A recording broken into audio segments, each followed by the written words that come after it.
yang menurutku penting itu adalah radical acceptance. Radical acceptance. Radical acceptance. Kenapa mesti radikal? Biar kita melihat realita itu seapa adanya realita itu. Biar kita tidak denial dengan realita kita saat itu. Aku cuma pengen tanya, gimana gugus imajinasi Lala itu bisa muncul dengan sedemikian kaya dan di luar perkiraan kita gambar sosok yang seperti ini? Bagus banget sih kata gugus imajinasi. Teriak gue.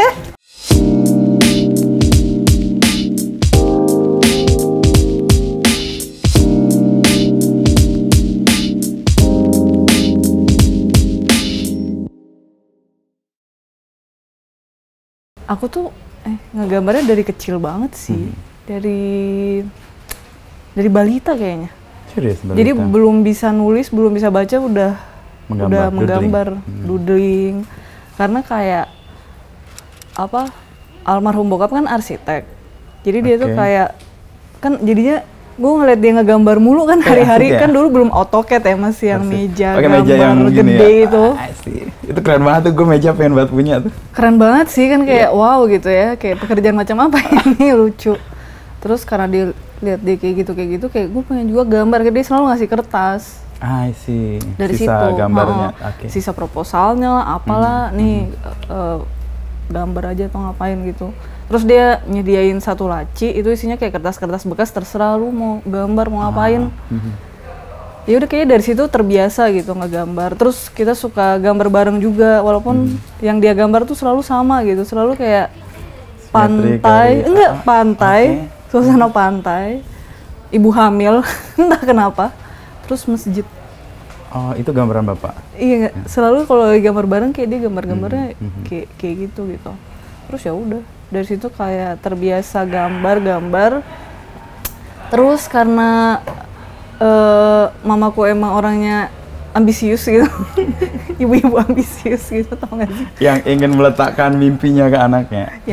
Yang kerja harus berkarir, rumah harus proper, keluarga harus proper, semua harus proper gitu. Begitu dia lihat aku suka gambar gitu, dia ikutin lomba gambar lah gitu. Terus menang mulu. Beneran. Sejak SD itu atau balita bahkan? Sejak SD.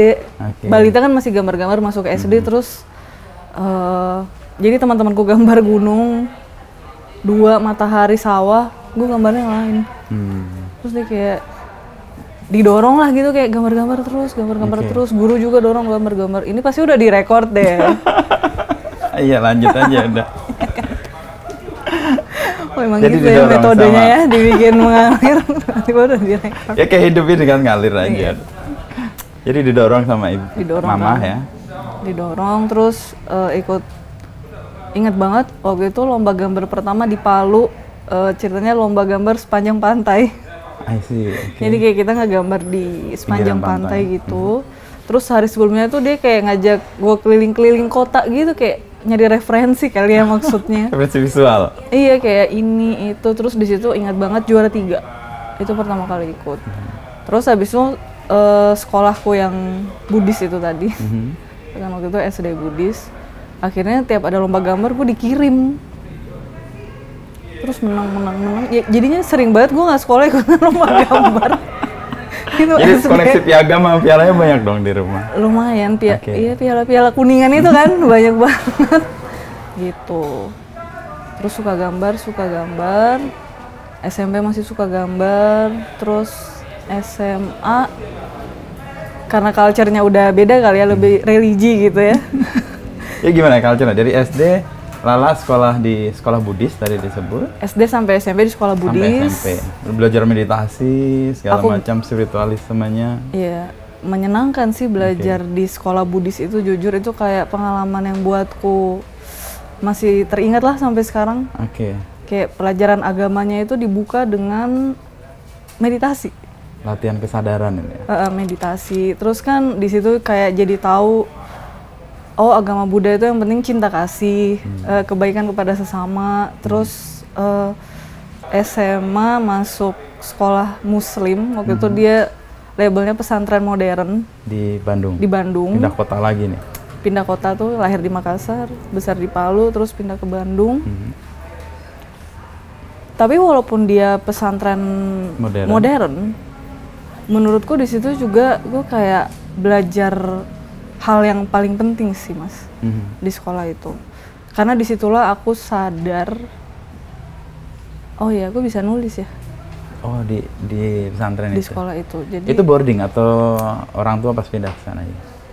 Enggak, gue dilempar aja ke Bandung kayak lulus SMP pergi. Tapi kayak semua adik-adikku kan 4 bersaudara, semuanya dilempar lulus SMP kayak ya udah coba mulai mandiri gitu. Mungkin karena pola pikir orang tuaku itu kayak kalau keluar dari ya namanya kota kecil ya kan ketimpangan itu nyata ya. Mungkin kalau misalnya terus-terusan di situ mungkin experience-nya beda karena emang walaupun orang tuaku bukan juga yang berlebihan secara ekonomi gitu. Jadi mereka agak memaksakan diri terutama waktu gua ya. Mungkin waktu adik-adikku itu udah lebih mapan lah gitu. Cuma menurut mereka karena mereka juga dididik seperti itu sama orang tuanya. Kayak SMP tuh harus mamaku, omku tuh semua mana-mana gitu. Ya. Mesti merantau biar ya terekspos bentuk kehidupan yang lain gitu ya. Nah, waktu aku SMA itu pernah guru bahasa Indonesia aku itu almarhum Pak Hernowo. Co-founder Mizan ya. Iya. Iya Pak Hernowo. Jadi guru-guru di sekolahku itu apa ya, sangat modern. Walaupun itu ya mungkin karena pesantren modern makanya modern ya. Mereka tuh sangat modern dan metode belajarnya juga unik sih waktu itu SMA aku tuh kayak quantum learning dulu sempat hits kan? Iya sempat hits itu. Itu mereka mempraktekkan itu. Mereka mempraktekkan itu literally. Jadi kayak waktu kelas 1 SMA itu kita belajarnya bahasa Inggris full. Jadi kita penyampaiannya bahasa Inggris. Kita nggak boleh bicara bahasa Indonesia. Kebayang nggak sih belajar fisika ini pakai bahasa Inggris? Kita kayak tapi ya udah kelas 1 kayak gitu. Sampai kelas 2 terus kita juga ada moving class. Bener-bener kayak quantum learning, kita mencatat dengan mind mapping yang mana itu masih kepake banget sampai sekarang. Memang mind mapping itu buatku works banget gitu. Terus pelajaran agamanya sih yang menurutku juga unik. Kita itu pelajaran agamanya adalah debat. Apa yang diperdebatkan? Yang diperdebatkan juga menurutku agak ekstrim kadang. Kayak waktu itu pernah yang kita perdebatkan Tuhan ada atau tidak. Jadi kayak ya kamu kelompok percaya Tuhan, kamu kelompok tidak percaya Tuhan. Seminggu ini kalian riset, baca, minggu depan debat. Terus nanti berulang kayak gitu, bergulir kayak gitu. Jadi kita diajar beropini, berargumen. Mencari bahan untuk membangun argumen dan sebagainya. Itu satu. Terus yang kedua, pelajaran bahasa Indonesia aku itu nggak diajarin teori. Kita disuruh nulis esai. Langsung? Dulu tuh aku merasa kayak sekolah ini aneh banget ya. Nggak seperti sekolah-sekolah yang kamu tahu gitu ya? Ini sekolah apa sih? Jadinya tapi kita itu nggak tahu teori. Kita tuh ketinggalan banget. Prakteknya jadinya. Praktek untuk nanti di kehidupan nyatanya itu oke gitu, kayak diajar nulis esai gitu. Terus nanti Pak Hernowo tuh akan bilang di esai kamu tulis kamu lagi pengen buku apa. Nanti yang esainya paling bagus saya beliin bukunya. Nah gue 2 kali dapet. Buku apa yang disebut lagi? Yang pertama buku Pay It Forward, novel gitu. Novel. Yang kedua buku cara menggambar komik atau apa gitu. Pokoknya 2 kali gue dapet gitu dari nulis esai. Terus dia bilang, malah kamu kayaknya bisa deh menulis gitu. Hah masa sih Pak? Iya kamu bisa deh nih. Coba lebih rajin aja gitu. Terus akhirnya gue nulis blog.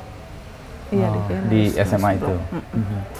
Nulis blog, tapi sebelumnya emang udah suka ngejurnal dari SD. Di buku sendiri atau di diary? Diary gitu.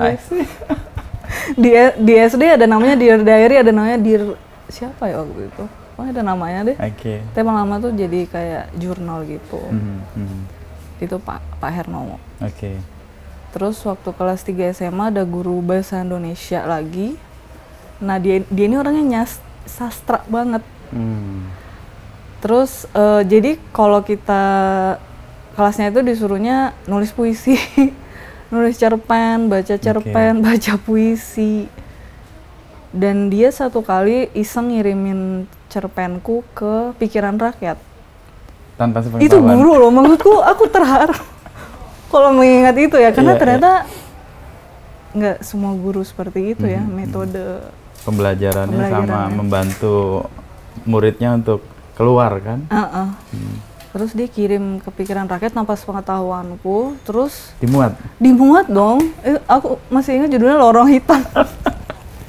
Kenapa sih SMA udah gelap?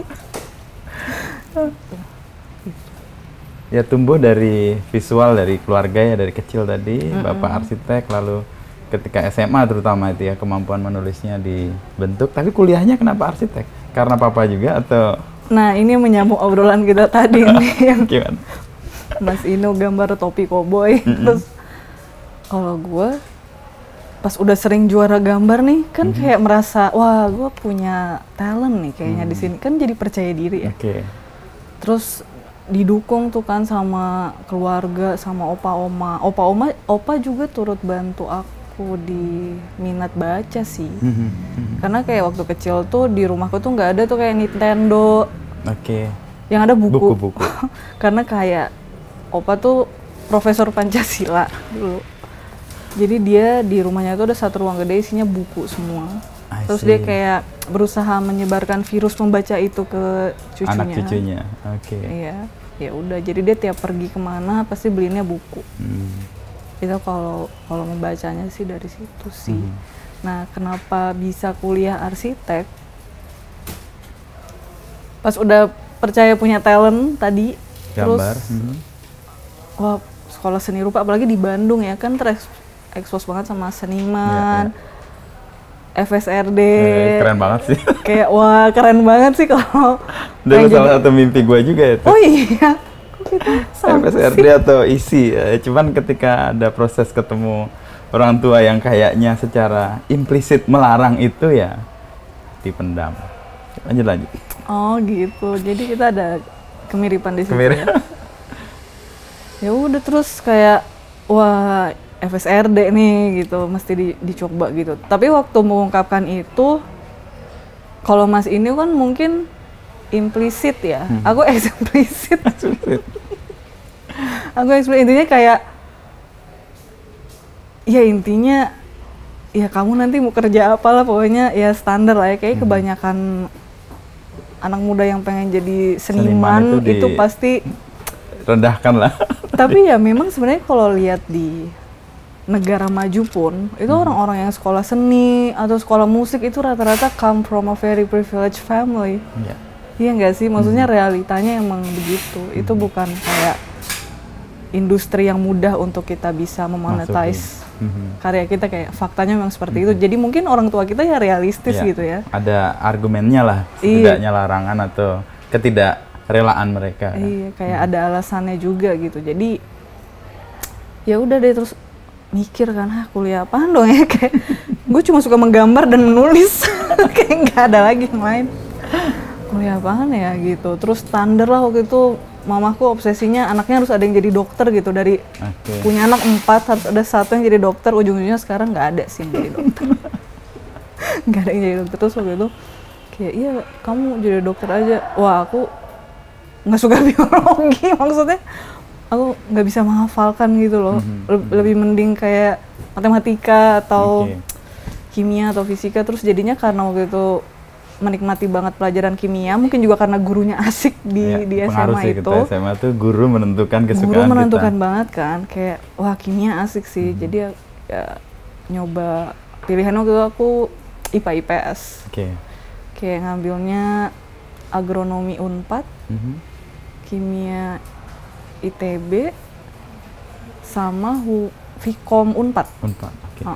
Jadi mix ya, IPC kalau dulu nggak salah tuh ya. Itu kayak tiga-tiganya nggak nyambung ya sebenarnya. Waktu itu masuknya agronomi Unpad. Nah tapi kebetulan juga nyoba ke arsitektur Unpar gitu. Jadi di antara dua pilihan itu kayak, wah kayaknya mungkin arsitektur bisa lebih apa ya, mewadahi minatku lah. Hmm. Begitulah akhirnya masuk arsitektur.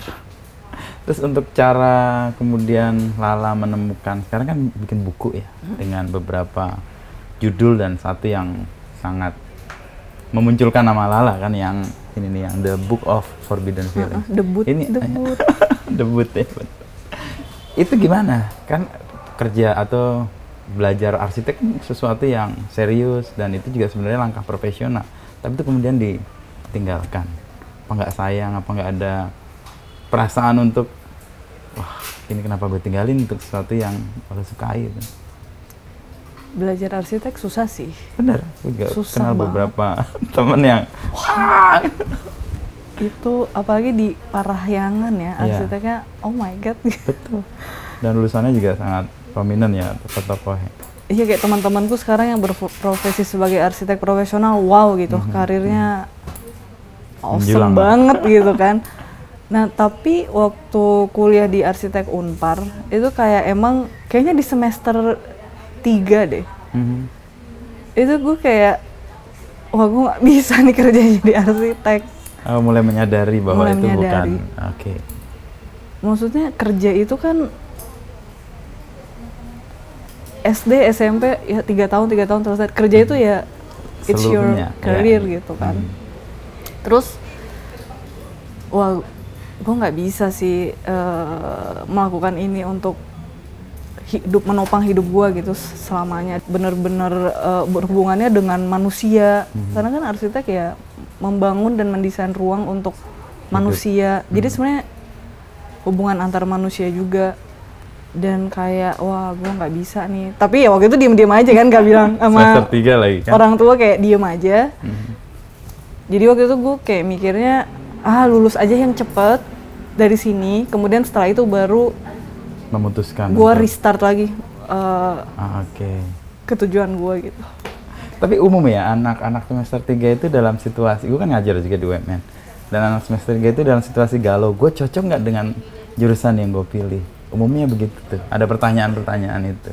Dan mereka setelah menemukan, ada dua sih, dia menyelesaikan dan cepat atau pindah atau pergi. Dan Lala kan memilih menyelesaikan. Itu kan butuh komitmen juga kan, padahal secara mungkin ini kayaknya nggak cocok. Apa yang membuat itu terus bisa dijalani dan selesaikan? Iya apa ya mas ya?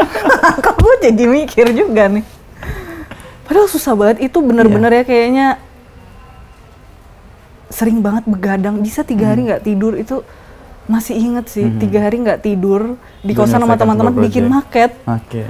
Pernah jarinya temanku kepotong Cutter. pagi buta karena udah ngantuk tapi harus ngerjain Menyelesaikan maket, maket. terus harus ke UGD dan sebagainya. Pokoknya udah nggak ada kehidupan lain deh, kayak kuliah ya kuliah gitu. Kenapa menyelesaikannya? Mungkin karena sebenarnya di arsitektur itu banyak hal yang gue pelajarin dan sebenarnya itu masih kepake banget sampai sekarang. Tapi waktu itu mungkin nggak nyadar. Waktu itu Oke. sebenarnya mungkin gue kayak efisiensi aja sih. Oke. Kayak gue udah kuliah setahun di sini, 3 tahun lagi lah kelarin, lalu ya udah gitu. Karena kayak kalau mau start lagi dari nol gitu atau pindah, itu kan harus berjibaku dengan orang tua Ya, lagi, betul. ya nggak sih? Biaya, berargumen, wah banyak kan. Jadi kayak udah kelarin aja gitu. Ya udah. Apa yang dipelajari dari arsitektur untuk hidupmu sekarang lah? Untuk profesiku yang sekarang ya. Pasti kan ada apa ya, entah value atau nilai, cara berpikir atau apa yang membantu untuk realita hidup yang dihadapi hari-hari ini.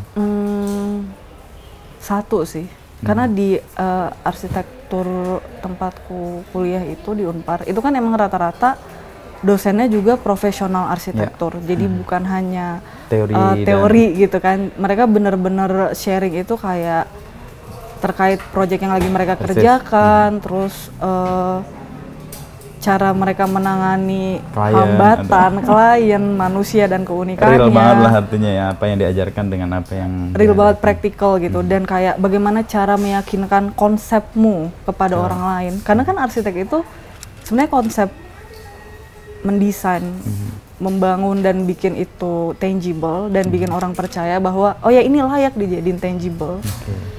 Dan kayak ada yang aku pelajarin yang paling utama itu adalah semua bisa didesain. You can architecture everything. Jadi itu sih sebenarnya yang kayak membentuk pola aku berpikir, berkarya dan bekerja sekarang sih. Jadi kayak semua bisa didesain. Semua bisa didesain, buku bisa didesain. Ketika mendapat satu project selalu kayak gue mikirnya dari situ semua bisa didesain. Jadi kayak buku gitu. Makanya waktu awal bikin The Forbidden Feelings, waktu itu kan mungkin bentuk buku kayak gitu belum sebanyak sekarang ya. Belum sebanyak sekarang. Bukannya gue merasa spesial juga. Tapi benar. Waktu itu belum umum. Belum umum kan, kayak masih genrenya itu yang novel, cerpen, non-fiksi, puisi. Yang kayak begitu belum ada. Terus waktu itu tapi kalau soal buku tuh sebenarnya ceritanya harusnya lebih panjang lagi sih. Gimana ceritanya? Karena sebenarnya dari kuliah, tarik ke belakang dikit dulu ya. Waktu udah mau lulus kuliah kan gue panik. Kayak pas semester 7 gitu kayak udah mau TA gitu atau iya kan kayak udah mau TA gitu. Semester 8 itu gue tinggal studio akhir sama satu mata kuliah gitu. Wah, gue begitu. Jadi sebenarnya kayak gue bisa lulus semester 7 sebenarnya kalau dipadetin, tapi kayak pasti gue lulus disuruh kerja jadi arsitek. Sesuatu yang gak belum masuk. Iya kan kayak wah gimana ya, gue mesti cari jalan nih exit door. Terus berlama-lama sedikit. Diundur sambil kayak nyari nih gue mau ngapain ya habis lulus. Terus karena ya wah kayaknya menulis deh gitu. Karena waktu itu mikirnya praktikal aja, kalau kayak menggambar waktu itu secara profesi belum ada gitu kan, yang kayak ilustrator kayak sekarang banjir di mana-mana. Dulu kayak ilustrator siapa nggak gitu. Nggak dihargai juga kan secara profesi waktu itu. Belum seperti sekarang. Penulis kan sudah muncul sudah duluan. Kayak penulis novel, penulis cerpen, pokoknya ya mediumnya sudah ada gitu. Industrinya sudah terbangun. Jadi kayak wah kayaknya nulis deh gitu. Terus gue nulis novel waktu itu. Nulis novel di sela-sela kuliah, terus kirimin ke 10 penerbit. Pokoknya dengan harapan kayak please ini terbit.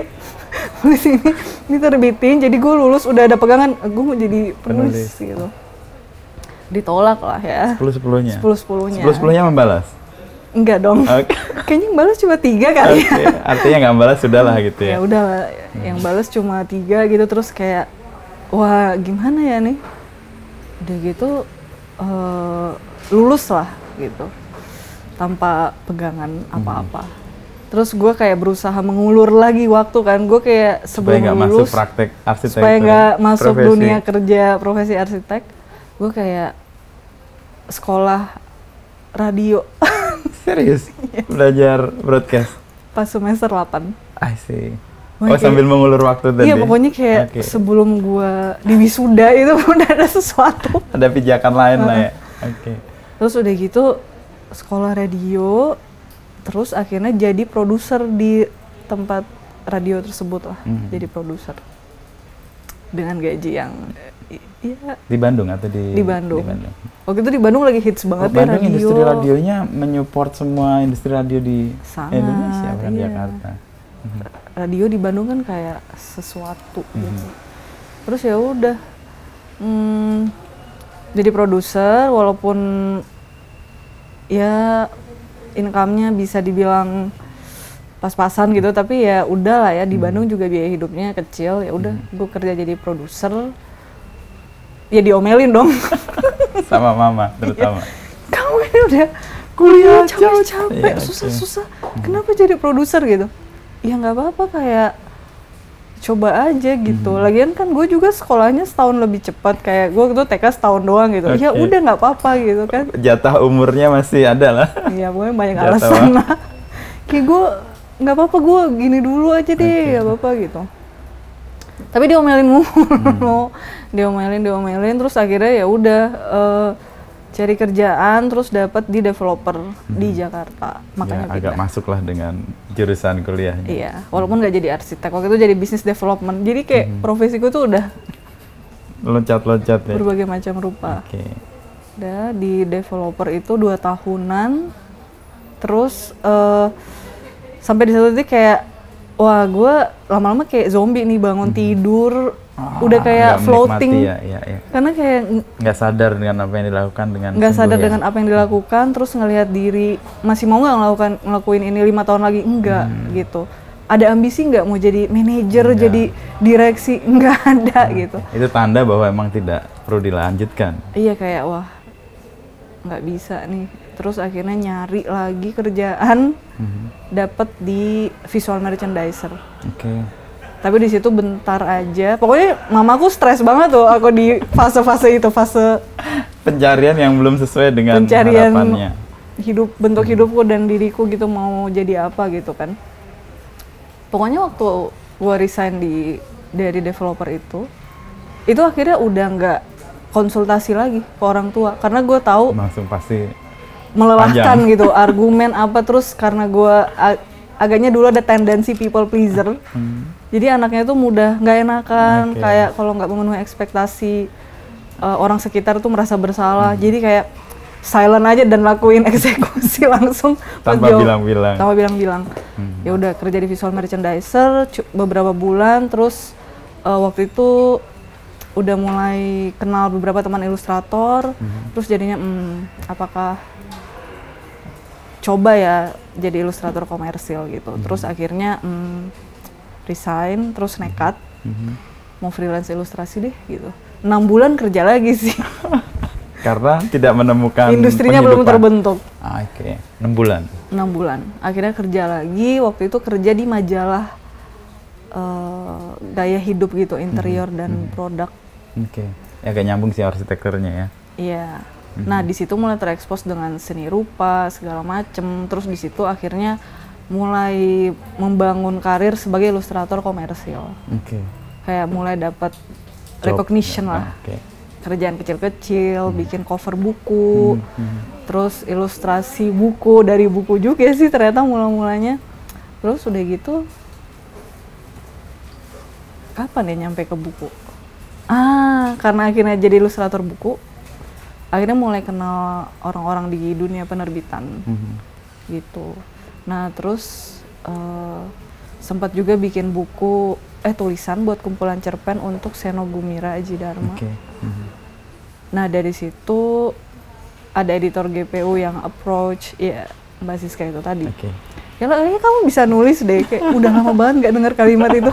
Jadi sependam dari SMA ya. Terakhir SMA kan kamu kayak bisa nulis deh, terus Dan pengalaman 10 ditolak kan penerbit. kayak kayaknya nggak nulis deh gitu. ada Kayaknya rekognisi enggak. dari Mbak Siska. Iya kayaknya kamu bisa nulis deh. Oh iya Mbak, iya.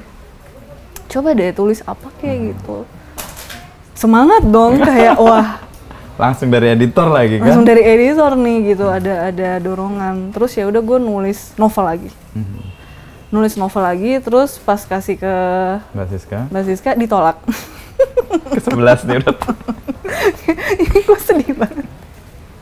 Waktu itu Mbak Siska cuma bilang, kayaknya kamu kalau untuk buku pertama jangan ini deh, jangan ini dulu gitu. Waktu itu penjelasannya begitu aja. Tapi sekarang akhirnya gue mengerti. Oke. Iya. Terus ya udah balik lagi ke dunia menggambar, terus Mbak Greti ajak ngobrol kayak, lah kamu nggak mau bikin buku? Ini kayaknya 2 tahun setelah Mbak Siska kayaknya bukan naskah yang ini deh gitu. Ketemu 2 tahun itu, ketemu dengan itu. Mbak Greti kayak, kamu nggak mau bikin buku gitu? Kan udah Mbak, terus ditolak. Enggak, maksudnya kan kamu Yang menggambar, kamu menulis, coba deh kamu padukan 2 medium itu. Terus kayak ada ting gitu kan, coba oke. kamu padukan 2 medium itu. Oh gitu ya? Iya coba sesuka kamu aja. Pas ada kata sesuka kamu aja, Langsung keluar sesuka gairah. aku aja nih ya gitu. Di situ kayak gue jadi mikirnya, ya udah anggap nih buku kanvas kosong. Batasan-batasan yang ada kayak genre apa itu kayak Dilepas saja. lepasin dulu. Anggap ini kanvas. Orang kan di kanvas ya terserah mau hitam putih, mau Sewarna apa, abstrak, mau ya. charcoal, mau impresionis kan terserah ya. Coba diperlakukan kayak gitu treatmentnya. Terus waktu itu coba bikin sampel beberapa halaman buat Mbak Greti, terus dia kayak oke nih lanjutin. Wah langsung Serius? rasanya. Kayak, wah akhirnya kayak oke nih lanjutin gitu. Ya udah. Tapi waktu itu juga yang gue inget ya, kayak dari penerbit juga merasa kita sama-sama bereksperimen karena ya mencari belum bentuk yang buku baru ini ya. kita terbitin dulu aja, nggak tahu nanti feedbacknya gimana atau respon pembaca, tapi coba dulu aja. Terus ya udah terbit 2 minggu setelah terbit gitu, dengan gua yang tanpa ekspektasi apa-apa, Mbak Greti kayak lah cetak ulang nih, siapa yang beli? 2 minggu. 2 minggu. I see. Gitu. Itu gue benar-benar kayak siapa yang beli ya? Tapi sekarang kejawab kan siapa yang belinya? Audiens yang menikmati bukunya Lala. Lumayan sih, mulai terjawab. Kayaknya audiensku itu kayaknya nih kayak sok tahu gue aja ya. Kayaknya audiensku itu tipe-tipe orang yang juga lagi mencari dirinya, yang mungkin sempat hilang kemana, merenung, self reflection, self awareness, self knowledge. Karena gue pribadi kayaknya di situ memang pertarungan terbesar gue sih, gitu. Dan di buku itu Lala emang mau menyampaikan apa? Kan tadi menyebut kanvas kosong dan dirasa wah semau gue banget nih. Tapi kan nggak bisa semau juga kan. Lala kan punya, kan semua bisa didesain. Nah desain besar apa yang Lala siapkan untuk membuat buku? Desain besar apa ya? Yang mau disampaikan buku ini isinya apa sih gitu? Waktu itu karena gue sebenarnya nggak muda-muda amat sih, tapi kayaknya gue memang emosionalnya agak terlambat gitu tumbuhnya. Kalau muda lah berapa? 23, 24 waktu itu? Loh enggak mas, udah 30. Ini ya? Oke. Udah 30, tapi kayak waktu itu mungkin desain besarnya adalah gimana caranya, ini kalau secara desain ya, ketika orang membaca buku ini, mereka merasakan sebuah atmosfer. Jadi kayak gue membayangkan kayak ruangan gitu. Kalau kita masuk ruangan yang plafonnya tinggi, pencahayaannya bagus, itu kita nyaman di dalamnya. Kita masuk ke ruangan yang warna catnya hijau, merah, hitam, itu kan juga beda gitu. Jadi pengennya tuh ketika pembaca masuk ke ruang yang mana itu adalah bukuku, itu mereka merasakan sebuah atmosfer. Yang mana atmosfernya tuh waktu itu gue pengennya kayaknya waktu itu kan tahun 2016 tuh lagi trennya itu kesempurnaan gitu. Kayak orang pengen jadi serba sempurna gitu. Jadi sebenarnya ide basicnya kayak ya udah antidotnya kesempurnaan. Nggak sempurna nggak masalah. Nggak sempurna nggak masalah, yang dibicarakan di situ kayak emosi-emosi yang sulit, pengalaman-pengalaman yang kurang nyaman.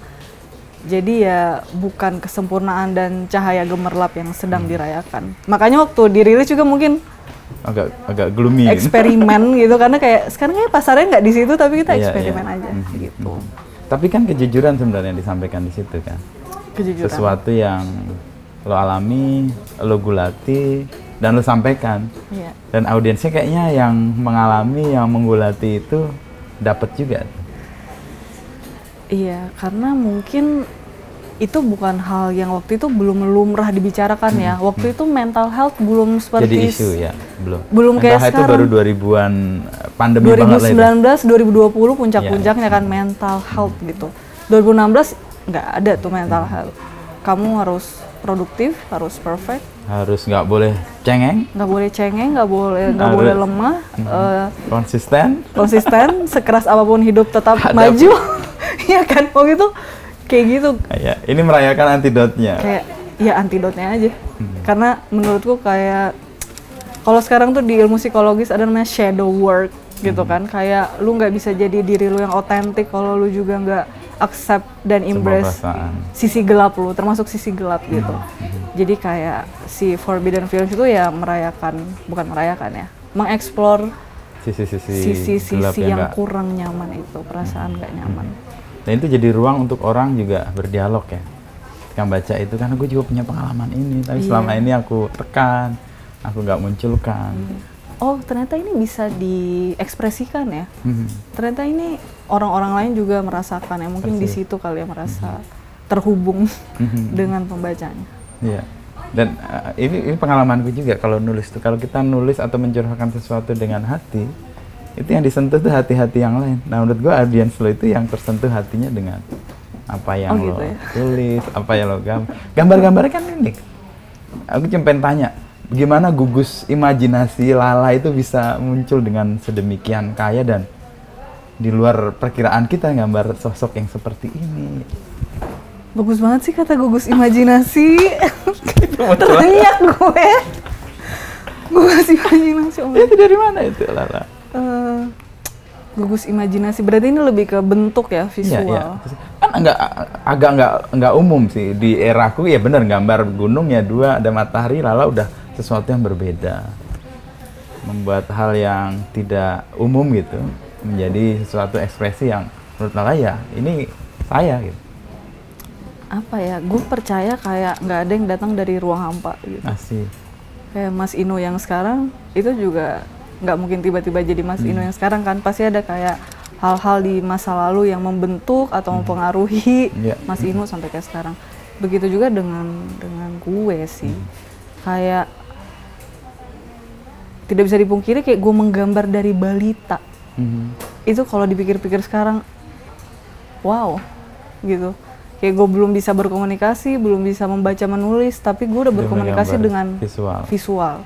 Gue udah menggambar sehari-hari tuh menggambar gitu. Jadi kayak lama-lama tuh menggambar udah nggak pakai mikir. Jadi kayak gue merasa kayak tangan ini lebih pintar daripada otakku, karena dia sudah saking terbiasanya, saking terbiasanya menggambar, dia kayak punya otaknya sendiri. Terus kayak gue juga percaya kayak gugus imajinasi itu tuh seperti apa ya, seperti hadiah. Jadi kayak dari experience-ku yang menggambar sejak kecil, kemudian pengalamanku yang sekolah di berbagai macam pendidikan dan ragam pendidikan, metode, culture, ya. Kemudian pekerjaanku yang sekian banyak, pindah-pindah kota, pindah-pindah rumah, itu kayak bank pengalamanku tuh udah gendut gitu, udah padet, udah banyak sekali yang tersimpan di dalam. Dan sebenarnya bentuk-bentuk itu mungkin keluar dari berbagai macam experience itu sih, keluar dibantu dengan gugus imajinasi yang hadiah itu tadi kayak. Karena menurutku kayak ide, inspirasi itu sebenarnya kadang seringkali, Mas Inu pernah lihat nggak orang ceritain satu ide nih A, tapi dia tidak melakukan ide tersebut, dia tidak mengeksekusi. Gak berapa lama ada orang lain melakukan ide yang serupa. Iya nggak sih? Itu sering kan kita alami kalau kita bekerja di industri kreatif. Ya karena sebenarnya menurut gue ide itu ya kayak hadiah yang dikasih ke orang yang apa ya? Oh ya, dia bisa mewujudkan ini karena experience dan bank pengalamannya sudah cukup. Gue kasih ke dia. Misalnya kasih ke Lala gitu. Tapi karena gue nggak nemenin idenya, karena ide tuh kayak manusia menurutku, kayak harus dipelihara, diakrabi, diajak ngobrol. Karena kalau aku nggak akrabi, lama-lama dia menjauh. Nanti dia hinggap ke orang lain lagi gitu, yang dia rasa oh dia juga lebih punya cocok. Cukup. Itu yang disebut hadiah itu ya. Dia punya cukup bank of experience untuk mewujudkan ide ini gitu.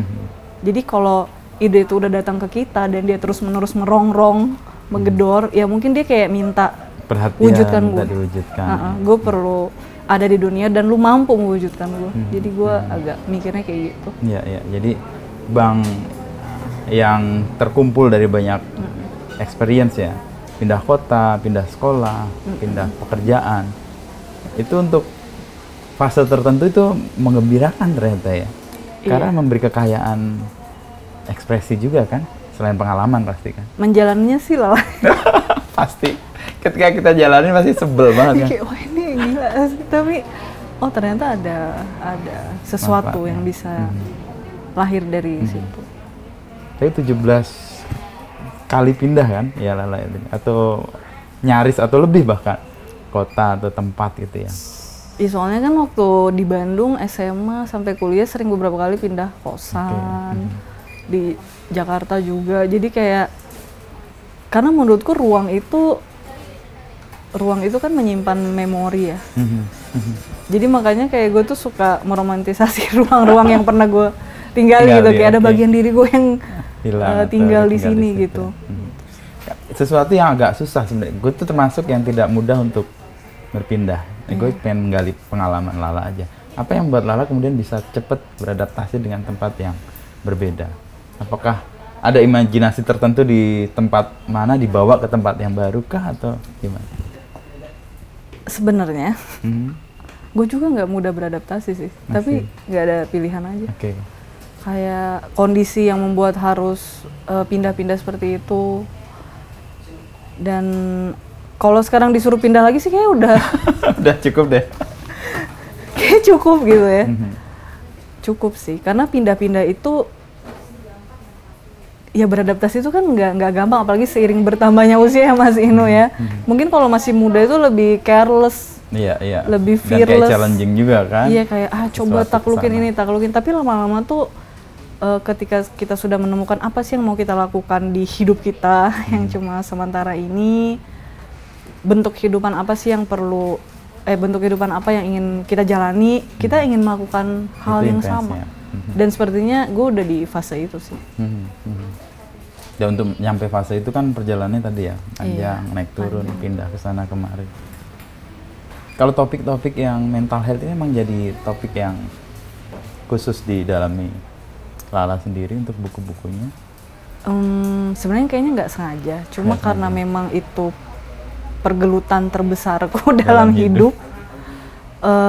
Jadi secara tidak sadar yang aku baca, yang aku cari tahu itu tema-tema yang itu pasti tema-tema seperti itu. Mungkin harusnya dulu kuliahnya psikologi atau filsafat bahkan atau pokoknya sesuatu yang terkait kejiwaan gitu. Kayak waktu itu gue pernah kayak lagi pameran gitu di salah satu galeri, terus ada cewek datang dari jarak jauh. Gue udah lihat kayak wah dia mau nyamperin gue nih, tapi matanya udah berkaca-kaca. Terus gue kayak aduh jangan gue di tengah keramaian dong, tolong gitu, karena gue orangnya juga mudah menangis. Kayak kadang teman gue tuh kayak kita nonton film lucu, aku tetap menemukan scene yang bikin gue nangis. Terus teman gue kayak apa sih yang nangis sih, nggak tahu, gue emang gini aja gitu. Terus dia udah dari jauh tuh kayak berkaca-kaca terus nyamperin, Kak Lala ya ampun Kak, makasih udah nulis buku Forbidden Feelings, Invisible Question, pokoknya The Siblings itu. Terima kasih Kak, aku merasa dipahami. Dia bilangnya gitu. Aku merasa dipahami kalau kepalaku yang ribut ini, kepalaku yang berisik ini. Ternyata ada temennya. Iya berarti kepalaku berisik juga. Ada temennya gitu. Dan seneng banget Kak, dan dia kayak menceritakan tentang hidupnya, support sistemnya, kemudian kendala mental dia. Nggak tahu kenapa kejadian itu kayak nempel banget sih sampai hari ini.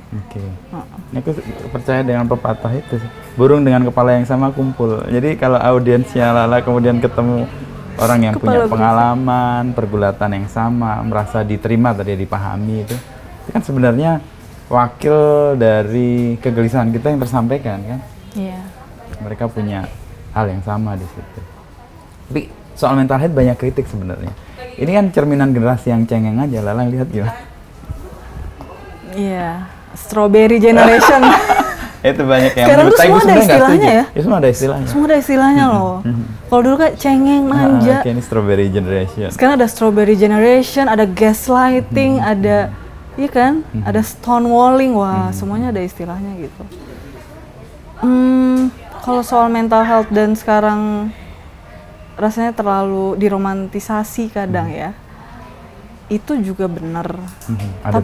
Tapi menurutku itu wajar karena sebenarnya kata mental health aja itu baru ada secara resmi. Itu tahun 1940-an. Terus kata inner child yang sekarang lagi tren banget. Inner child sama toxic ya, tren banget. Inner child itu baru ada tahun 1800-an. Jadi kalau kayak dari eksistensi manusia itu baru kayak 5 menit lalu. Jadi kayak memang sekarang masih happening lah ya. beradaptasi, masih apa ya, menyesuaikan.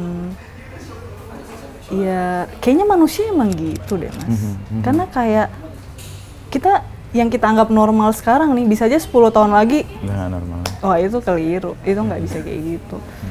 Maksudnya dulu manusia melakukan penjajahan, melakukan dianggap perbudakan, normal, dan iya. itu kayak dianggap Normal gitu, bagian melakukan dari apa kalau disebut superioritas dari sebuah Iya. ras kan. bahwa itu superioritas, bahwa itu perdagangan, kayak jadi ya manusia itu memang selalu evolving gitu ya kali ya. Dari yang tadinya menganggap Normal. penjajahan itu normal, kemudian wah nggak bisa, penjajahan tuh nggak bisa, semua manusia berhak untuk merdeka gitu. Terus perempuan dulu nggak bisa ikutan pemilihan umum, juga perlu diperjuangkan. Sekarang kayak pelan-pelan juga bergeser gitu gender, jadi memang kayaknya manusia emang bergeser aja gitu karena kita terus belajar dan berkembang. Bahkan kemarin aku sempat baca buku Gendered, baru baca excerptnya ya, kayak berniat ingin baca Gendered Brain. Kenapa tertarik sama itu? Karena dia mematahkan mitos bahwa perempuan dan laki-laki itu isi otaknya berbeda. Apanya berbeda? Isi otaknya. Isi otaknya. Dia mematahkan itu. Mematahkan itu. Jadi kan kita tuh selama ini taunya kalau isi otak, cara Laki-laki otak laki-laki bekerja. bekerja itu maskulin gitu kan, makanya giving, jadi breadwinner dan sebagainya. Kemudian perempuan itu receiving, jadi memang harus nurturing, kemudian merawat dan sebagainya. Tapi ternyata otak itu, kalau dari buku ini ya, dari neuroscience ya itu netral. Otak itu sebenarnya kayak plastik aja. Kayak otak itu selalu beradaptasi dengan kehidupan yang kita jalani. Jadi bentukan sosial sebenarnya yang Benar-benar konstruksi sosial ternyata. Kayak selama ini kita mikir kata-kata konstruksi sosial juga ya, tapi siapa tahu secara sains emang benar, tapi ternyata ya benar-benar di konstruksi sosial rasanya lama-lama itu kayak fiksi. Iya. Konstruksi sosial itu lama-lama kayak fiksi gitu, kayak yang nge-backup apa gitu secara sains. Dan ternyata ya perbedaan laki-laki dan perempuan ya cuma biologis aja. Kayak otak semuanya sama sebenarnya. Semuanya sama. Dan menjadi kayak tadi nurturing satunya. Enggak, itu kan karena konstruksi sosial yang mengharuskan itu ya. Karena ada loh laki-laki yang dia suka merawat. Tapi mungkin dia menyembunyikannya karena nanti dia dianggap suka merawat. Iya kan, yang suka barang-barang lama sampai istri gue bingung ngapain sih. Nah iya mungkin kan? Karena konstruksi sosial juga gue dibangun dengan nama Wisnu. Wisnu kan dewa yang merawat, itu gue juga kepikiran juga. Gue harus melakukan ini, tapi enggak. Di dogma dengan Allah sendiri ya. Kayak gitu sih. Jadi ya, jadi semuanya pasti bergeser. Kayak mental health sekarang mungkin masih ada yang mau romantisasi itu tadi, yang kayak dikit-dikit toksik ya. Mungkin Anda sendiri juga toksik gitu ya. Tapi isu itu memang sesuatu yang serius sih belakangan. Jadi persoalan yang mengganggu. Kalau gue membaca dari konteks generasi ya, mental health menjadi isu karena generasi ini, setidaknya dari pengalaman gue, adalah generasi yang dihidupi oleh keluarga-keluarga yang sudah mapan. Jadi persoalannya bukan soal survive lagi, soal bagaimana bisa bertahan hidup, tapi lebih ke dalam. Itu belum ada kajian ilmiah soal itu, sih pengamatan aja. Kenapa kok mahasiswa gue sangat care dengan itu gitu ya. Akan cenderung meromantisasi, dan gue kadang-kadang lihat ini cengeng amat sih gitu. Kadang-kadang begitu, tapi ya gue tidak menilai itu sebagai sesuatu yang buruk, karena itu pengalaman menerima perasaan itu kan bagus. Menerima perasaan itu perlu. Jadi menurutku yang penting itu dari mental health ya. Itu yang menurutku penting itu adalah radical acceptance. Radical acceptance. Radical acceptance. Kenapa mesti radikal? Biar kita melihat realita itu seapa adanya realita itu. Biar kita tidak denial dengan realita kita saat itu. Karena sebenarnya kecenderungan itu yang bikin kita dalam tanda kutip sakit di dalam gitu. Kayak radical acceptance itu yang penting itu radical acceptance sama diri kita sendiri.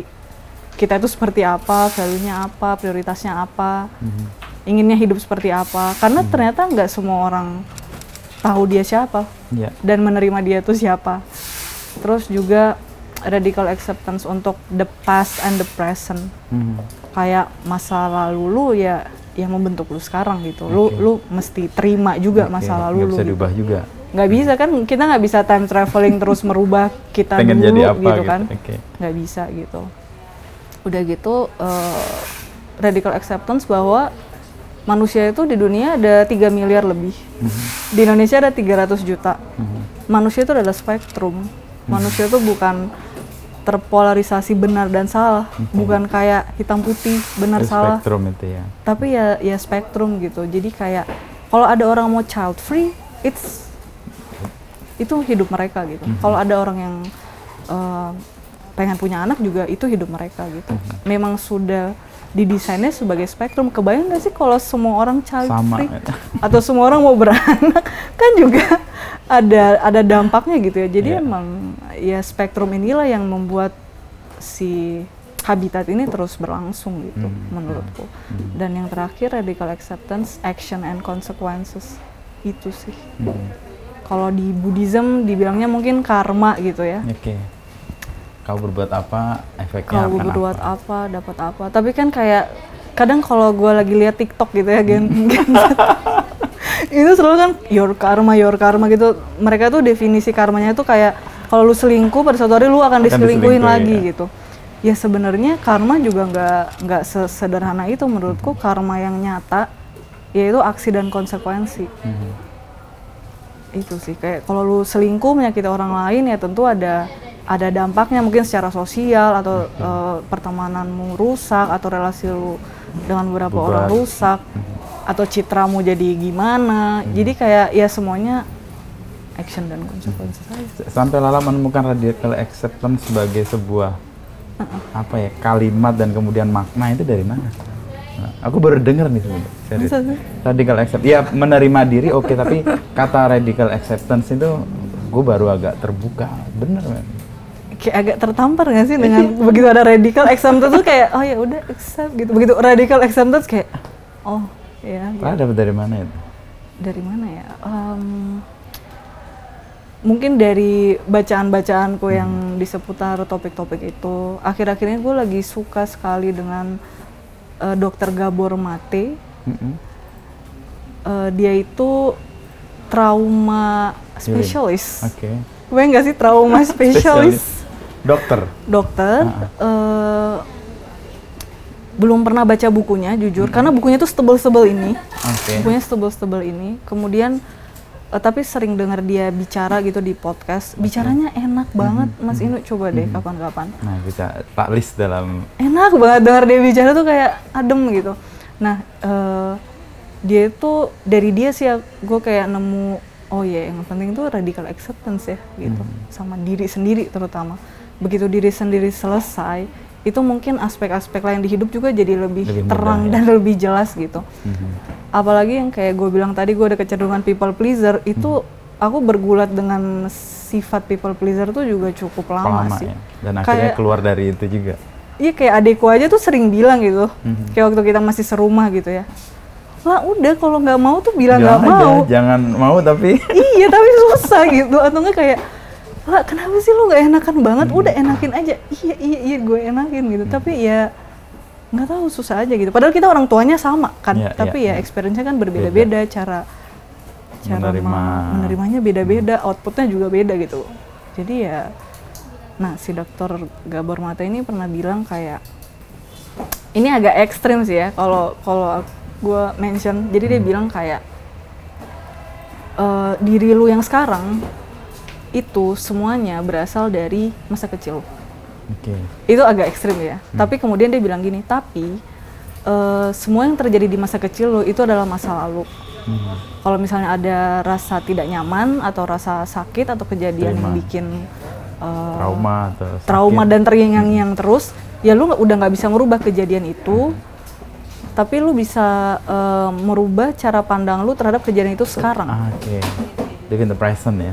Itu kan sekarang sangat menurutku praktikal gitu, berbeda dengan aku nyebutnya psikologian yang tahu nggak sih yang cuma kayak ngepuk-puk tapi nggak praktikal, nggak logis gitu. Kalau dia kan kayak itu udah in the past, sekarang lu in the present, lihat itu dengan cara yang berbeda. Lihat dengan cara berbeda, lu udah nggak ada di situasi itu. Dan kayak kesakitan, trauma atau apapun itu, ya lu bisa mengurainya sendiri. Jadi kayak kalau sekarang kan ada tuh kayak orang-orang yang bilang yang menyalahkan orang tuanya. Kayak dulu orang tuaku soalnya gini gitu. Pokoknya menyalahkan generasi orang tua lah gitu. Tapi ya perlu diingat waktu orang tua itu menjadi orang tua, mungkin bahkan kata inner child baru muncul di jurnal gitu, belum jadi pembahasan sehari-hari gitu. Jadi memang belum ada ilmunya, belum ada knowledge-nya. Jadi ya yang bisa dilakukan sekarang dengan informasi yang sekarang ada, ya bagaimana mengurai semua pengalaman itu, terus ya menjadi lebih baik setelahnya sih. Kalau untuk perjalanan kemudian meyakinkan orang tua ya, tadi kan Mama punya keinginan banget untuk Lala menjadi A, B, C, lalu kemudian menjalani hidup ini dengan menjadi ilustrator dan penulis. Mama sudah Sekarang sih sebenarnya. udah. Sebelumnya pasti agak susah juga. Atau langsung? Susah sekali sih. Kayaknya dia agak lunak waktu aku diliput koran apa gitu. Oh, oke. Iya standar. Jadi ada Asian pengakuan ya. Begitu ada validasi dari yang dianggap mapan dan Hmm. terpercaya, oh ya mungkin memang dia Jalan melakukan ini. ini dengan serius gitu, dia nggak main-main. Gitu. Itu tahapannya. Iya. Tapi meyakinkan di awal nggak mudah pasti. Sampai dapat penerimaan. Nggak mudah. Mesti ada external validation. External validation. Gitu sih. Tapi poin-poin yang tadi Lala sebutkan soal mindfulness sebenarnya, berkesadaran.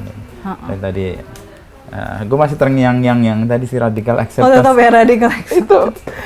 Tapi benar, sejauh kita tidak bisa menerima apa yang sudah lewat gitu dan kita masih terbawa ke masa itu, kita nggak akan bisa Nggak akan. hidup sekarang sih. Nggak akan terus bergulat di situ di dalam kepala kita sendiri ya. Padahal di kepala ya bukan yang terjadi pada diri kita lagi, tapi ya terus Pikiran aja bergulat kan di itu situ. semua. Dan buku Lala yang hadir itu pasti mewakili tema-tema itu juga. Aku baca beberapa aja. Iya, berkutatnya di situ, mengeksplornya di tema-tema itu. Kayaknya memang penulis itu ya Mas, lama-lama kalau gue pikir-pikir ya, sebenarnya mereka selalu menuliskan hal yang sama. Tapi dengan penyampaian yang berbeda. Atau dengan kayak fokus-fokus tema yang berbeda, tapi sebenarnya payung besarnya tuh ada kayaknya benang merahnya kalau misalnya kita juga lihat penulis-penulis lain gitu ya. Itu kan kayak jadi identitas juga kan? Iya. Identitas si A, si B itu ya meskipun topiknya apa tapi pasti masuknya ke sisi ya kedalaman kah, permenungan kah, mental health. Karena kita kayak terobsesi dengan tema ini entah karena apa, lalu ya kita terus menggalinya dan terus menuliskannya gitu kali. Selain tadi kembali ke yang Radical orang tua acceptance. ya. Enggak ya Mama. Gugus imajinasi.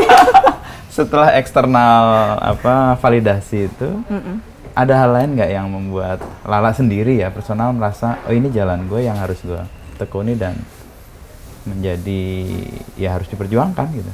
Kan juga meskipun kita tahu ini kesukaan kan nggak bukan sesuatu yang langsung jalan begitu aja kan. Iya, kesukaan kan harus menghidupi ya. itu gimana sampai pada keyakinan? Sampai di titik menghidupi itu juga panjang sih. Karena kayak gue percaya gitu sebagai anak dari orang tua yang ya menengah gitu ya ekonominya, ya gue harus bertanggung jawab sama diri sendiri dong. Ya. Karena ya orang tua gue nggak bisa juga supporting. Nggak bisa beliin Rubicon lah paling nggak. Well, kayak lagi rame tuh sekarang. itu kayaknya spektrumnya jauh ya Rubicon itu. Nah, karena ada kesadaran itu, jadi kayak memang gue tuh selalu kerja gitu. Oke.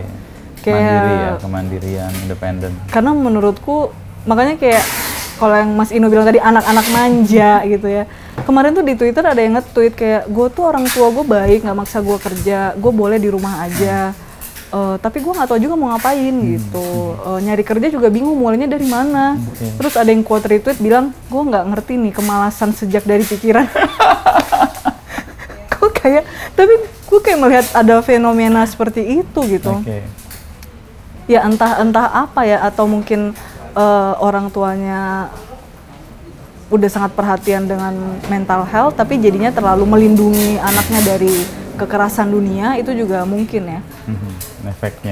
Efeknya jadi terlalu steril gitu dari dan nggak melakukan apa, nggak punya inisiatif apapun bahkan. Iya, bahkan nggak bisa, kayak malas sejak dalam pikiran tuh kayak kalimat yang malas sejak dalam pikiran.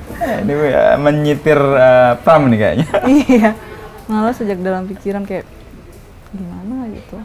Ya, jadi gue kerja terus gitu. Terakhir di majalah, terus setelahnya resign karena mau pameran tunggal di Jogja. Itu kenekatan juga sih. Pameran tunggal di Jogja. Tahun berapa tuh?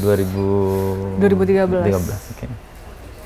Pameran ternyata ongkos banget gitu. Dan belum tentu balik modal, tapi kan itu kayak oke, pengalamannya seperti ini. Ya. Terus akhirnya ya sempat freelance jadi visual merchandiser. Kemudian ilustrasi, macam-macam sih, palu gada sih, kayak palu gada. mencari dan kemudian menemukan. Mencari sampai ketemu setelahnya oke, gini. Di sini gue bisa memonetize karya gue, entah visual atau teks. Dari karya yang sekarang muncul itu, Lala mengembangkan jadi apa aja? Selain buku ya, pasti kan juga ada sesuatu yang kepikir kayak tadi jadi sebuah animasi kah? Kalau lihat dari visualnya kan menarik untuk jadi sesuatu yang lain juga. Kalau dari visualnya sempat pameran. Karya-karya drawingnya sempat juga jadi objek instalasi, jadi kayak dari drawing terus dijadiin instalasi, kayak installation. Terus apa lagi ya? Karena gue merasa mungkin karya gue tuh sebenarnya kayak benang merahnya terlalu kuat. Jadi sebenarnya itu semuanya tuh kayak menu gitu. Jadi misalnya gue ada project A, itu bisa comot. Pakai yang mana? Gitu? Iya, kayak gitu rasanya. Terus misalnya ada project B bisa comot. Kayak spektrum juga sebenarnya. Iya, jadi kayak banyak banget. Seperti itu sih. Tapi menemukan semua yang kemudian dimunculkan di buku itu memang karena keresahannya Lala sendiri, kegelisahannya Lala sendiri, mimpinya Lala sendiri. Ini visual atau? Yang visual dan teksnya. Keresahan, kayaknya orang kalau berkarya pasti punya keresahan ya. Pasti ya. Kalau nggak punya keresahan mungkin dia ya tidak ada dorongan untuk berkarya. Iya nggak sih Mas Ino? Mungkin Mas Ino juga kegelisahan apa gitu ya. Entah ada kegelisahan, pokoknya ada sesuatu di inner self yang bergejolak gitu. Kalau keresahanku ya macam-macam sih sebenarnya. Jadi kalau kayak di buku yang terakhir yang In the Middle of Everything, waktu gue kasih naskahnya ke Mbak Siska, dia bilangnya dewasa banget ini. Terus gue kayak akhirnya mungkin emotional age gue udah bener nih. Dia bilangnya ini dewasa banget nih. Karena mungkin di hidup personalku juga ada banyak perubahan gitu ya. Jadi kayak lebih dewasa karena lebih banyak terekspos kerumitan kehidupan orang dewasa. Menjadi lebih bijak jadi ya. Menjadi lebih, oh ya ampun, hidup itu emang kita in the middle of everything ya. Tapi kayak gimana kita in the middle of everything tapi tetap berusaha nggak kehilangan diri kita. Berusaha tetap waras, tetap bisa berfungsi di spektrum kita itu tadi gitu. Itu ternyata butuh upaya juga sih. Gitu. Sama kayaknya keresahanku akhir-akhir ini sih. Itu lebih ke ini sih, kenapa sekarang itu ya terpolarisasi benar dan salah itu tadi sih. Yang kita obrolin di awal tadi ya. Iya, hitam persoalan apa bubur diaduk atau di itu aja bisa panjang gitu kan, kayak benar, semua tuh benar dan salah padahal kayak ya itu itu banyak banget. Iya, itu spektrum aja. Karena kayaknya sekarang orang tuh merasa kalau kayak ada orang yang punya pilihan yang berbeda dari dirinya itu dianggap menyerang dia gitu. Padahal nggak ada yang menyerang, nggak ada, orang tuh just vibing with their own life. Nggak ada yang menyerang kamu gitu. Tapi rasanya kayak gitu. Makanya kayak di bukuku yang terakhir itu kayak aku mengeksplor karakter atau cerita-cerita yang berempati dengan besar dengan orang-orang yang mungkin hidupnya itu tidak sesuai ekspektasi orang sekitarnya, yang mungkin dia itu menginginkan hal yang berbeda. Yang mungkin dia sedang berproses menuju radical acceptance itu tadi. Dan itu nggak apa-apa. Yang mungkin dia sudah radical acceptance, tapi karena dia overdosis, dia jadi Xavier complex. Wah, Xavier complex. Xavier complex. Jadi kayak merasa lebih baik dari orang, kan ada juga ya. Jadi suka mengeksplor yang kayak gitu, jadi biar pembacaku tuh kayak oh iya, spektrum manusia banyak ya. Tapi Lala sampai punya kesadaran itu karena itu pengalaman panjang gitu ya. Panjang dan banyak dan beragam. Dan nggak punya pengalaman itu, dan syukurnya buku itu mencerminkan itu, sehingga orang juga ngerasa kayak gue nggak mengalami semua hal yang dialami Lala, tapi dari bacaan ini gue bisa menemukan nilainya kah atau hal yang bisa dipetik dari keragaman perjalanan itu. Semoga ya. Semoga. Paling nggak terhibur. Gue baca buku itu pelan sih. Kayak kalau gue dulu baca, gue tuh suruh buku cerita sih biasanya. Karena gue nggak ingin menyelesaikannya segera. Tapi gue nikmati 2-4 paragraf, gue berhenti, gue bayangin sendiri. Ada sih yang kayak gitu. Atau baca buku-buku model kayak gini, gue juga berhenti dalam, biasanya gue selesaikan sehari itu nggak banyak. Tapi untuk posisi, gue ingin dialogkan apa yang gue alami dengan apa yang diceritakan di buku. Oh, sengaja pelan-pelan. Gue menikmati banyak membaca, salah satunya kadang-kadang banyak buku yang nggak selesai, nggak masalah juga buat gue. Karena gue ngerasa gue dibantu untuk menemukan diri gue dari banyaknya bacaan itu, atau imajinasi gue dibantu untuk ketemu atau tertuju dengan bacaan-bacaan itu. Nah, biasanya pengalaman orang yang banyak gitu atau yang kaya itu biasanya menambahi kita kan pengalaman, kadang-kadang ngerasa banyak tapi sebenarnya nggak banyak-banyak amat. Kita lihat orang baca, anjir nih orang bisa melihat sisi yang nggak gue lihat. Iya, bener. Sesuatu yang sebenarnya gue alami juga tapi gue nggak sejauh. Tapi kita nggak ngeh kan, banyak banget sih. Nggak setajam yang membaca seperti itu. Lala kayaknya menyumbang.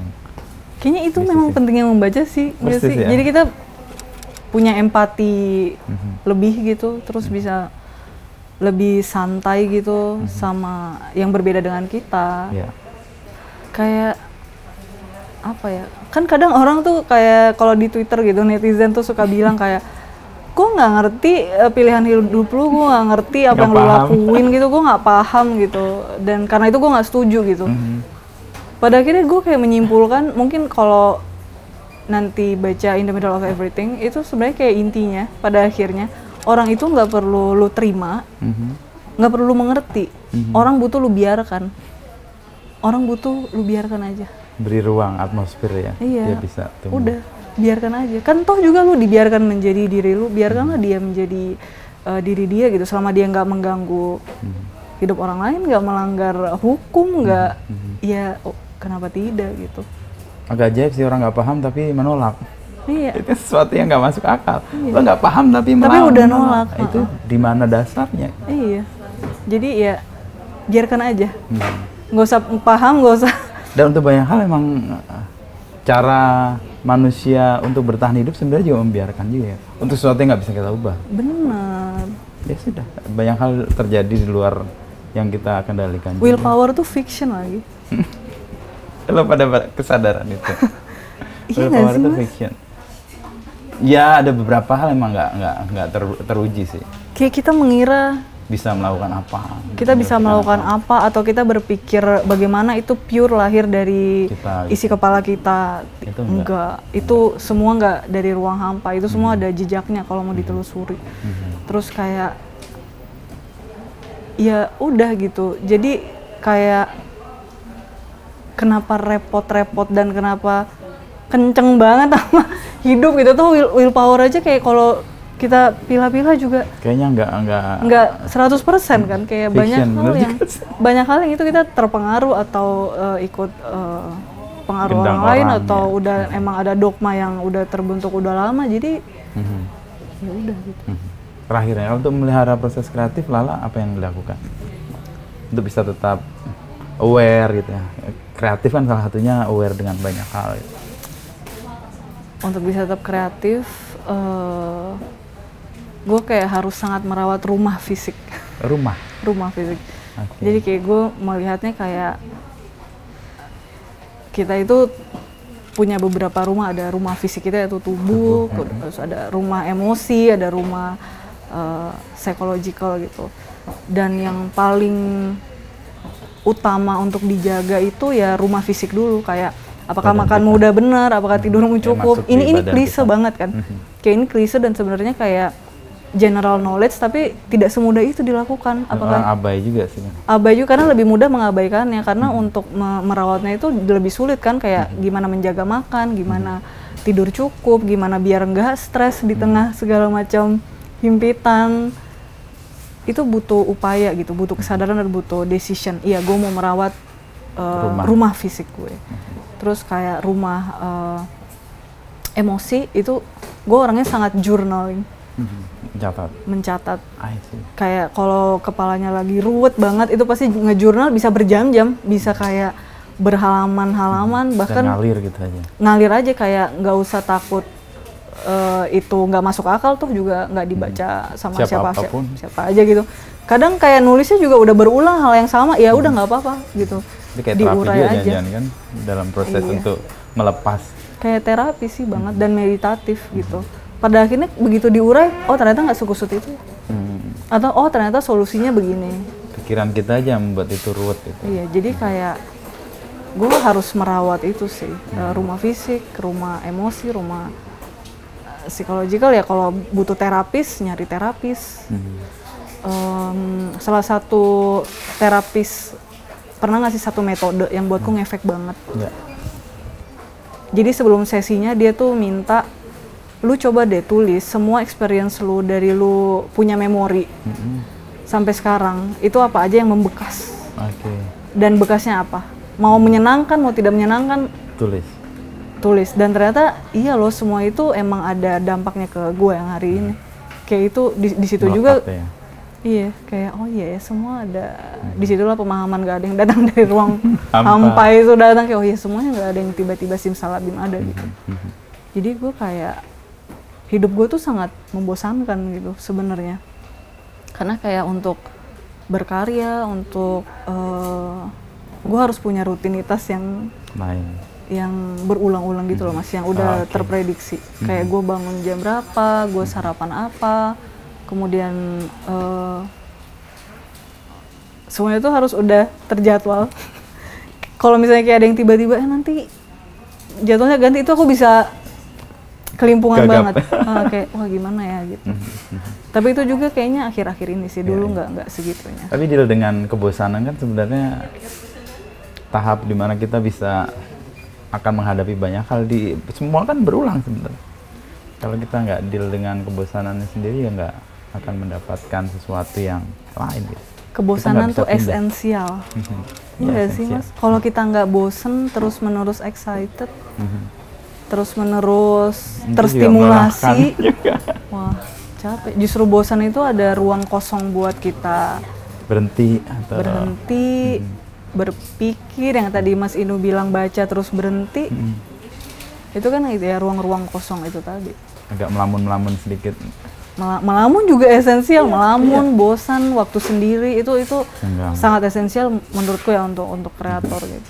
Tapi soal yang merawat rumah itu tadi aku ingat, kita nggak bisa pindah rumah kan? Nggak bisa. Karena ya ini kita bisa ganti baju, kita bisa ganti sepatu, bisa ganti kacamata, tapi badan atau rumah kita nggak bisa. Cuma satu ini loh. Dan kita harus merawat itu, dan ini proses kreatif di situ ya. Muncul. Rumah fisik tuh penting banget sih. Karena kayak ada beberapa juga teman-teman seniman yang gue lihat kayak badannya disiksa banget gitu. Kayak tidurnya nggak beraturan, asupan makanannya kadang nggak makan sampai asam lambung segala macam. Kayak ya gimana kalau sakit kan nggak bisa ngapa-ngapain gitu. Kayak begitu tubuh kita menyerah sama kita, mau apa? Tapi banyak seniman bilang dalam kesakitan dia bisa sangat kreatif dan keren karyanya. Katanya. Tapi jangan kesakitan tubuh. Iya sih. Kesakitan tubuh. Mungkin pemikiran atau kegelisahan. Itulah. Yeay. Gue nyerap banyak hal. Terutama langsung gue inget tadi radical acceptance. Gue juga gugus imajinasi. Nanti judulnya gugus imajinasi, radical acceptance. Thank you Lala ya. Moga-moga bukunya terus tumbuh ya. Bersamaan dengan tadi gugus imajinasi yang berkembang. Pakai gugus imajinasi lagi. Gugus imajinasi semoga terus berkembang. Mas Inu juga Amin. gugus imajinasinya semakin subur. Thank you. Thank you.